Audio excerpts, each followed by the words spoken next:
Mel Long, the former Toledo Rocket football player, former Cleveland Brown, joins us now. And Mel, thank you for spending some time with us. You're welcome. Let's go back to your high school days at Macomber. Obviously, Macomber, a rich tradition of athletics, a rich tradition in the community that, since it closed its doors 25 years ago, 30 years ago, we kind of lost that a little bit, yet we still see those glimmers of what Macomber was able to do for the city.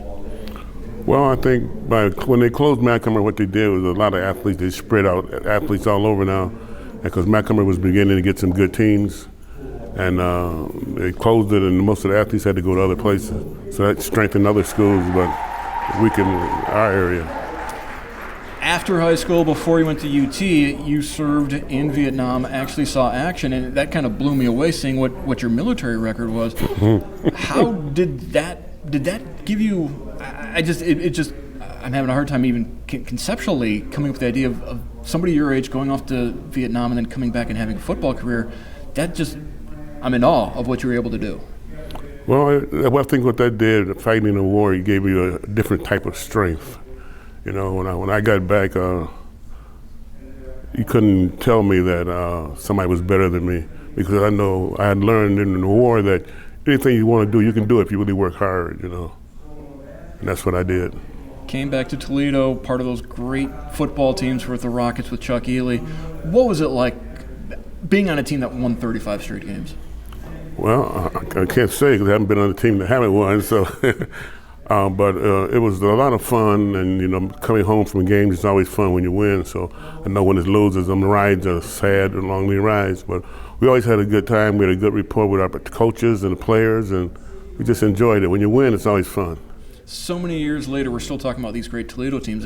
As you guys went through those seasons, did you know you had something special going on? We did. Well, we didn't really realize that, I don't think, until the first year after we beat Ohio U, who were supposed to win the championship that year. After we beat them, then we realized that we must have had a pretty good team. Was making the adjustment from the MAC to the NFL difficult for you? Not a whole lot, but everybody's good. You know, like in college, you might get a back that, you know, you come down, bring him down one person, but in the professional, they kind of give you more of an effort. What have you been doing since the end of your football days? Because that was just a small part of your life. Yeah, well, I worked 38 years with Toledo Refinery. I just retired on the 11th of June, so I'm 10 days retired right now. Enjoying retirement so far? So far, it's been pretty good.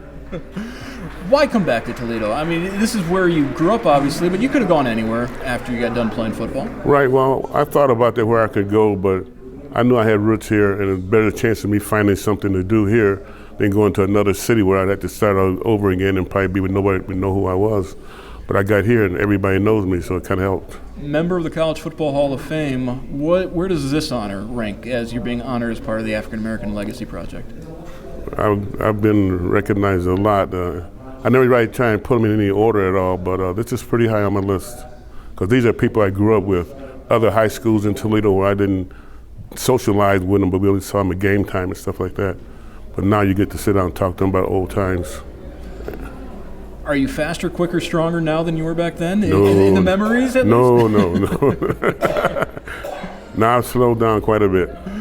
Slowed down maybe, but in mind and spirit, you're still as quick as ever. Thank you very much, Mel Long, as he is being honored this weekend.